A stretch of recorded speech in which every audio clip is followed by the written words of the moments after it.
We are here today to talk about developmental trauma and how early career occupational therapists can support these children to help them thrive. Now, make sure you stick around to the end because I tell you the best organisation to go to for free resources on this topic. I'm Michelle Newby and I'm from Stepping Up.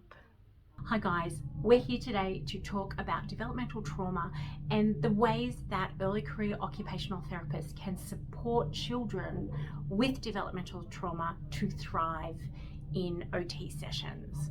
So I have 4 top tips for you. The first one is that you need to create safety for that child, a sense of safety. So what we know is that people who feel unsafe do unsafe things. So we need to support regulation in these children. So we need to create a safe space. So we do that in 2 different ways. So first of all, we think about the environment that we're providing therapy in.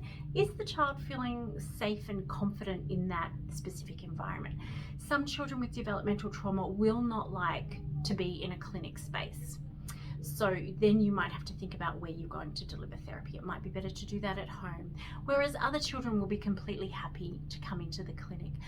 So it will be different for each individual child, but you need to think about the environment in which you're delivering therapy and making sure that the child feels safe and comfortable in that space.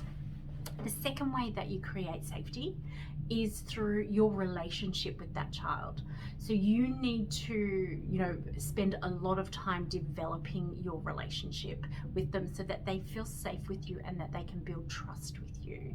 Oftentimes these children have had negative experiences in relationships, and so it can take a while to develop that trusting relationship with a therapist. So it's important to really, find out what that child is interested in, what they like, and really shine a light on that and what their strengths are so that you can really work on that relationship so that they can feel safe in the physical space, but also safe in your presence. So that is my first big tip, is creating safety.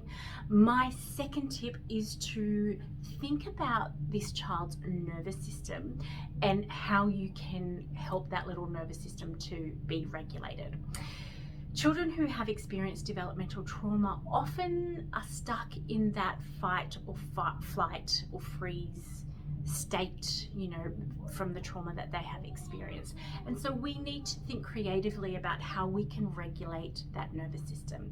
And this is where all of our beautiful sensory skills can come in. So thinking about, doing a sensory profile or doing an SPM and getting a really clear understanding about what their sensory needs are, and then how we can use sensory strategies to support regulation in that little nervous system. Really, really, really important. The other way that we can do this is by ensuring that you're very transparent about what you're going to do in the session, and that what's going to happen will be predictable. So if there's if there's a sense of not knowing what's around the corner or what you're going to do next or what the expectations are within this session, that's going to increase anxiety, and that is not going to regulate that little nervous system. So using things like a visual schedule or writing down on a whiteboard all the things that you're going to do so that it is completely predictable and very transparent will help to put that child at ease. So that's my second tip. Now, my third tip is to use a power with approach with this child. So a lot of these children have had power over approach. So they've experienced adults who will have power over them and will make them do things that they don't want to do. So we're not going to do that. We don't want to trigger any of those emotions. We want to use a power with, so that we've got a collaborative and equal standing. So you're going to involve them in every aspect of your therapy. So you're going to involve them in the goal setting. You know, what do they want to do? You want to use a child-led goal setting approach, and then you're practicing transparency and giving them choice and control about how the treatment is going to move forward. So they're kind of a therapy partner the whole way through, so that you help them to, you know, feel like they are partners and they're in control of what's happening for them. So then my fourth tip is to help them build social competence and resiliency.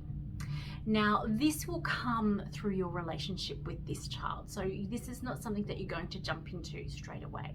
But if they have goals around developing their social skills, then you will do that through, you know, there's lots of different strategies to do that. But also thinking about introducing growth mindset concepts will help them to develop their resiliency skills. So these children need a supportive adult in their lives, and occupational therapists can play a very important role in supporting these children to thrive and live their absolute best lives. Now, I really love the resources from Beacon House.